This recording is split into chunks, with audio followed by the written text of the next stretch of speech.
Friends, banking transactions. What are transactions? Give and take. You remit money to the bank. You deposit money in your passbook. What's take? You withdraw money from the bank. You request the bank manager for a loan and he sanctions it. You draw. Now this is what we call transactions. There are lots of give and take. What is transacted here? Money is transacted. So bank deals with money transactions. So the phenomenon we call it as bank transactions. Transacting business is what you call as transaction. It's a commercial word. Bank is a commercial place. Commerce is involved. Day-to-day accounting is there. Money changes hands. Money goes into the bank treasury. From the bank treasury, money is distributed to the public. This is what you call as banking transaction. Go to any bank, they will be dealing with money and money alone. Next, relationship between a banker and customer. You have two parties here. One is the bank. All the banks are controlled by the Reserve Bank. On the other side, you have the customers, those who get benefited by the bank. So the relationship is between the banker on one hand and the customer on the other. Relationship can be of two different nature. The first one is general relationship. Normally what everyone has with the bank. I have a passbook in the bank. My salary gets credited there. I draw money as I require. Always I keep about 500 rupees in my pocket for day-to-day expenses. When I need more, I collect. Or I may even deal digitally. Nowadays, you don't keep any cash. You deal digitally. That's also a transaction, a way you transact business. So that is general relationship, what any customer has with the bank. What is special relationship? See, certain firms, corporate institutions or government departments, they will derive special benefits from the banks. Usually, if you have an industry wherein about 1,000 people are working, the institution or that industry or factory will utilize the bank services from a totally different angle. It will ask the bank to function as its agent. Salary disbursement has to be done. For 1,000 people, I won't do it. I'll give you one check. You transact. You keep all my accounts there. Whenever there's payment to be done to another firm, I'll intimate you. You do it. Bank can play a variety of roles which would help or benefit the firm or the industry or a factory or a government department or maybe a hospital. So hundreds of transactions which have to go on are passed on to the bank's arena. The bank acts. So the firm or the industry need not worry about that. Every day you have to make payments to hundreds of people for the raw material that comes in. What does the firm do? the firm passes on the responsibility to the bank. Now, what is the role of the bank? The bank acts as the agent. Bank controls everything. There is no possibility of errors happening, mistakes happening. Bank is the custodian. Bank takes the control. So big industries always rely more on banks for all their financial transactions. The other day I told you, raw materials come from somewhere. You have to make payments. The company will not take the responsibility. It is done through the bank. Through the bank. The bank will act as a trustee here. Everyone has the belief that the bank takes up the responsibility, it turns to be a trustee, very honest, disciplined, systematic, things won't go wrong. So you appointed the bank as the trustee agent or agent to make all the payments. Even the money that comes in, the bank receives. It keeps the account and it informs you. So general relationship, what all customers have with the bank, special relationships in the case of special situations. Okay. General relationship. Primary. What's primary relationship? You open a passbook, you deposit money and you draw whenever you require. That's what most of the people do. If it is a firm or a shop, they will have to open a current account. They will not be permitted to open a passbook. Savings bank they can't have. The passbook will be one of current account. Every day there will be hundreds of transactions.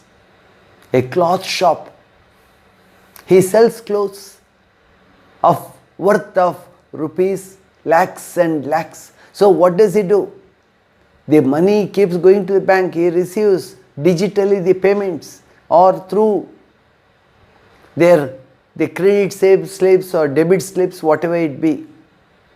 Everything goes to the bank. The bank will have 50 to 100 transactions in a day or more than that. The bank charges the customer for that. I do so much of work for you.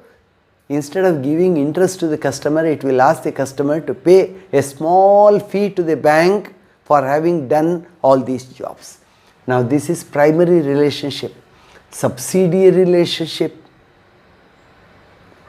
The firm or the company will have links with many other companies. There too transactions have to be done.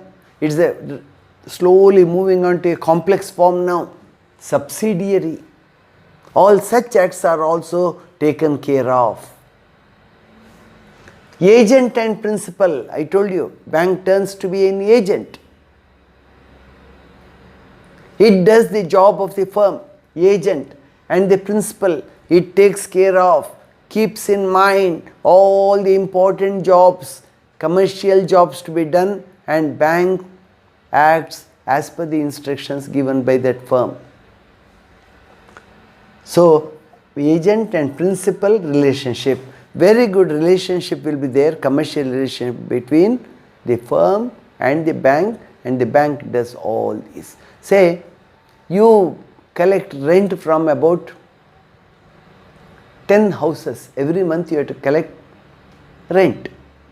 You have to go to their doorstep and collect. The owner doesn't like that. He entrusts it to the bank. So those who have taken houses on rent, they are informed. You make the payment before such and such a date every month. They may ask the bank to transfer the amount from their accounts to the owner's account. Bank will never fail. Bank will never forget. Their primary job is that they keep the diary, digital arrangements will be there, and amount gets transferred. Without fail, it goes into the passbook of the owner. So, agent and principal relationship. Next, special relationships, obligation to honor checks. It's an obligation. See, not enough money is there in your passbook, a check has come, the bank obliges and passes the check. You intimate the bank, and even though there is no money in your passbook, to a certain extent they oblige and make the payment because they have trust in you. In a day or 2 or 3, you will see that it's made up. It's not a loan, it's an adjustment. It all depends on the trust you and the bank you have about each other. Obligation to maintain secrecy of accounts. The bank cannot tell whoever comes to the bank as to how much of amount is there in your passbook. Somebody will come and ask, how much does he have in a passbook? Will my check get passed or not? Bank cannot reveal that. Bank should not reveal too, because it is an understanding where secrecy has to be maintained. Or you go and ask, my neighboring shop, they have taken loan from you. How much loan have they taken? You go and ask the manager or the officer there. The bank will refuse to tell because it is an aspect of secrecy. Secrecy has to be maintained. See, it all depends on how the bank maintains the trust of the people as regards all these various aspects are concerned. People have to believe the bank. They should know that the bank will not reveal your secrets to the public or the media or the magazines and newspapers. Bank is not supposed to do all that. They maintain, they keep it, they know it. The picture tells you the fact that all the bank transactions are kept secret. Kept a secret. Bank will not reveal any fact. You can be doubly sure. Then transactions. There won't be any transactions below the table. Everything has to be transparent from the bank's point of view. Everything is accounted for.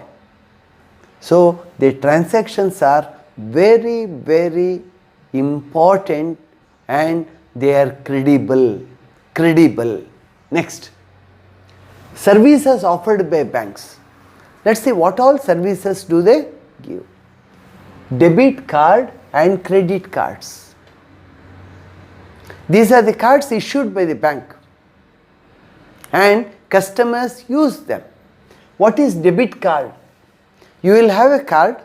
The card can be used when you go for shopping. Money is there in your passbook and with the help of the debit card you pay.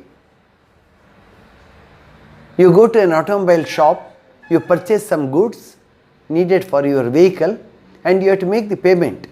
You don't carry the cash.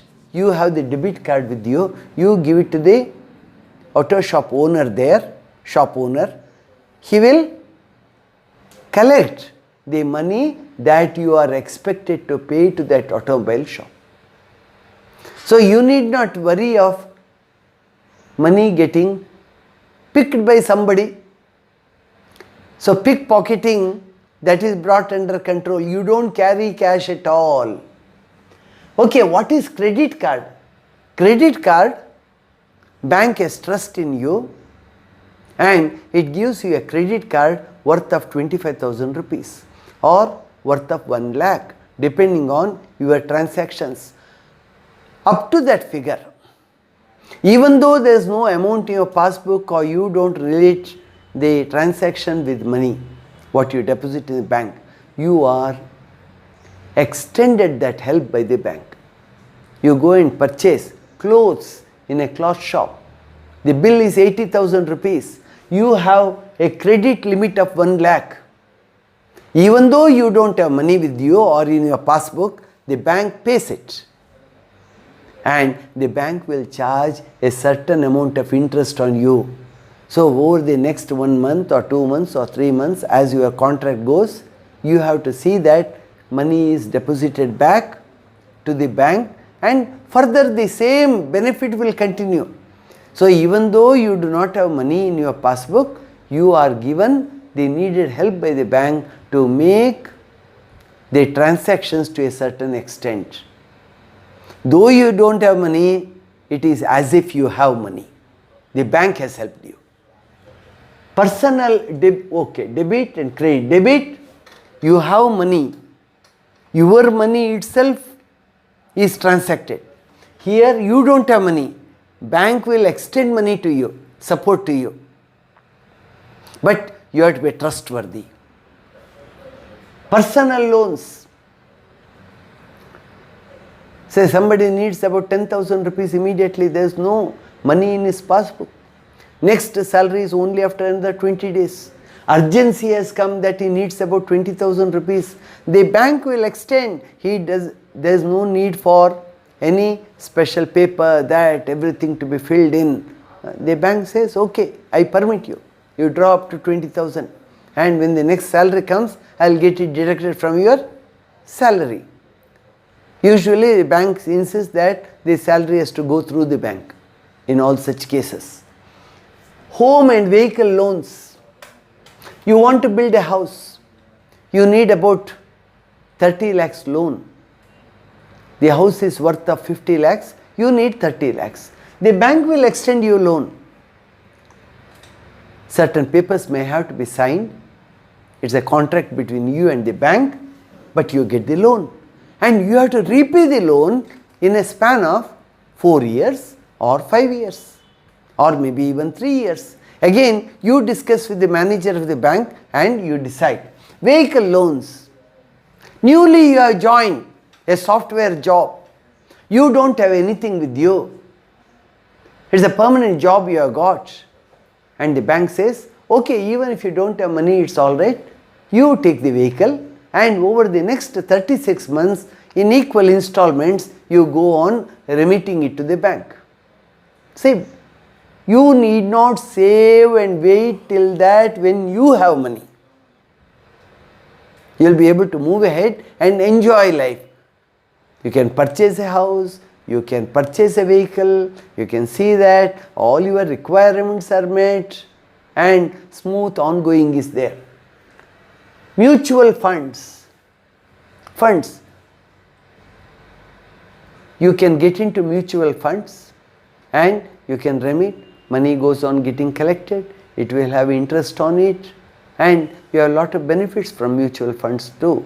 So as you take up all these, you can find out from the bank. Even now you can find out what are these, what are the obligations, how does it go on, how does it help me. These are mutual funds. Safe deposit lockers. You want to keep jewelry in the bank. You want to keep your side documents in the bank. In case there is a sudden fire or something, it gets burnt. All your documents, all such important documents, family documents, you can keep it in the safe locker. Trust services. See, bank can act as a trust for you. It's a trust. It does. Yours is a trust. You have a hospital, you are running it. Whatever services you want to do as a trust, the bank will take care of. Donations may come from different angles. Even foreign money may be coming. For everything, documentation is required. There will be documentation. There is a set procedure. It has to be approved by the Reserve Bank of India. You cannot take it as you like. Say, when you get benefited from the bank, you too have certain bindings on you, which you will have to carry out. Signature guarantees. The bank is authorized to guarantee your signature. Whenever you give a document to somebody, it may go through the bank. The bank will ascertain whether the signature is from the actual person or it is a duplicate one. Because the banks would be keeping copies of your signatures with them. Digitally they may check up. They will be able to ascertain. Signature guarantees. Guaranteeing your signature. The bank will certify. E-banking. Lots of people nowadays do e-banking. Electronic banking. You can transfer money, you can get money, make transactions wherever the parties are. Someone may be in Kolkata, Agra, Delhi, Jaipur, here in Bangalore. Transactions keep going on. It's very quick. Within the flip of a second, the transaction would have taken place. So that's e-banking. Next. Banking transactions, banks and post offices. Today, post offices have taken a very responsible position, a responsible role in extending banking services to people. There may not be banks everywhere in the country. In remote villages, there may not be any bank. But post offices in general are found everywhere. Because letters have to go, no? The postal services have to go on. When the postal services have to go on, you should have post offices everywhere. Now post offices have taken over the banking services. Most of the facilities that banks offer, the post offices too offer. You can deposit money. You can have fixed deposits there. You can have recurring deposits in the post office. So in remote villages too, where there is a post office, you have the banking service. These are called as postal banks. Postal banks. Post offices that serve as banks. This has turned to be a big revolution in India.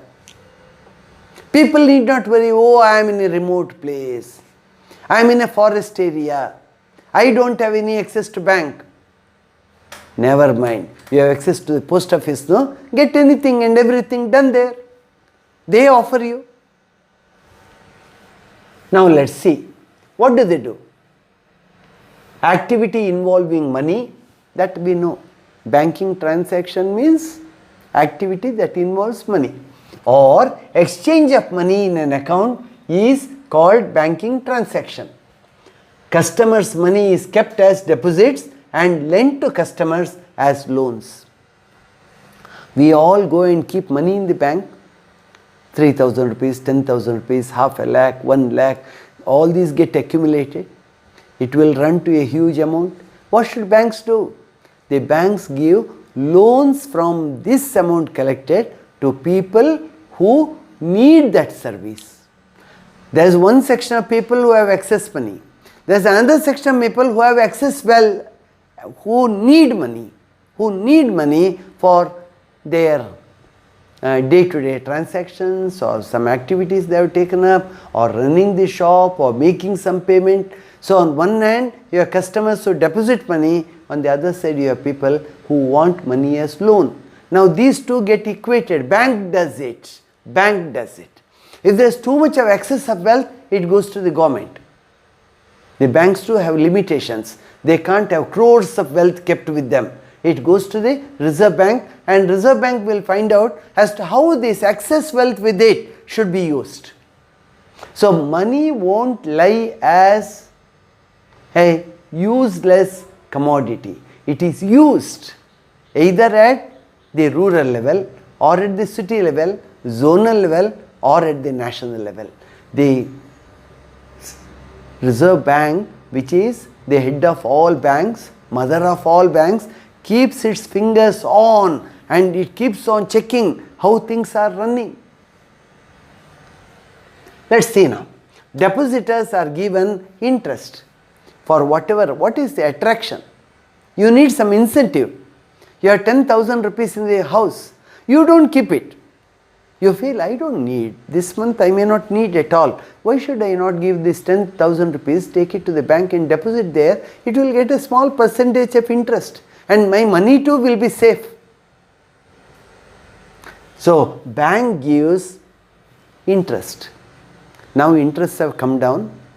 on deposits as well as loans, but you get interest. Interest is levied on loans. On whatever loans you get, interest is levied. If you take 50,000 rupees from the bank for your business, then the bank will charge you maybe 10% or 11% or 12%. That depends on your contract. On the basis of contract, you have to pay that much of interest to the bank. But always bank interests are much, much lower than interest that private people charge the customers. Many times all these are illegal. Private people cannot transact. Even where they transact, the interest rate will be higher than the banks. So always when you need money, you should approach a bank. You should approach a bank which is under the control of the government. Interest is levied on loans. Customers' money is invested in national and international business. I told you, customers' money, partly it is given as loans to people who require, and a huge part that goes to the central government, it uses it for business, maybe building a dam, constructing roads, or security of the country. There are 101 things. Or government may utilize it by putting it in international business. But your money is always safe. Next. RBI controls all the transactions in India. Remember, you need not doubt banks. All the branches of RBI in the country, there are lakhs of them, lakhs of banks. They are all controlled ultimately by the Reserve Bank of India. Highly experienced people carry out transactions there. They keep their thumbs on each and every transaction that goes in the banks. And now the computers, the digital system too has come to their help. RBI is known as mother of banks. Mother of banks. It's the mother of all banks. No bank can go outside the purview laid down by the Reserve Bank. It lays the purview. It says the interest you pay should be within this range. Say 6% to 6.5%. Only that is the space to move which is given by the central bank to the lower banks. The loans you give to the building houses or vehicles, for everything they decide. Reserve Bank decides. It keeps in mind the growth of the entire country, development of projects and everything, financial business of the entire nation, and keeps its thumbs on and it controls. RBI is known as the mother of banks or bankers' bank. That's another term. RBI is called bankers' bank. All the banks are controlled by the RBI. Or Central Bank of India, another name. Which is the Central Bank of India? It is the Reserve Bank. So it has a great responsibility thrust on its shoulders. If the Reserve Bank is running all the banks in a very healthy way, even the government of India will have a sigh of relief. There cannot be any mismanagement. There will not be any mismanagement. Everything is worked out, planned out, systematically. Okay. See here, the emblem of the Reserve Bank is here. Bharatiya Reserve Bank, Reserve Bank of India. Monetary policy is formulated by the RBI and is followed by banks. What is monetary policy? How should money transactions take place in the country? That is what you call as monetary policy. The broad framework of the monetary policy is laid down by the Finance Ministry of the Central Government of India in consultation with the Reserve Bank.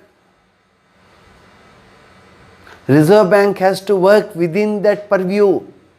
So there will be a proper understanding between the Reserve Bank on one hand and the Financial Ministry of Government of India on the other. They have to work hand in hand.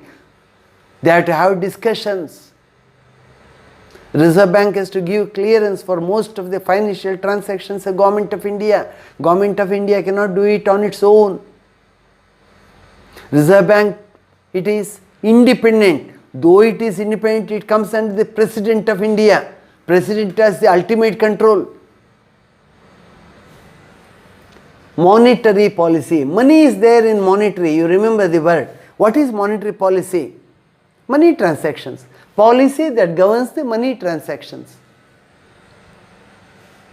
is formulated. It is designed. It's given shape by RBI and is followed by all the banks. State Bank Group. See, 12 nationalized banks are there in India now. Nationalism means they are absolutely under the control of the Reserve Bank. You can call them as government banks, directly government banks. Then you have 22 private banks. Private banks are also under the clutches of the Reserve Bank. They cannot act as they like. Private banks. 46 foreign banks. Different countries have their banks in India. They too come under the purview of the Reserve Bank. They have to work with the set boundary. They can't go across. So the entire financial transaction in the country is under the purview of the Reserve Bank of India. Total bank network consists of 1,30,000 branches, which include rural banks, regional banks, government and private banks.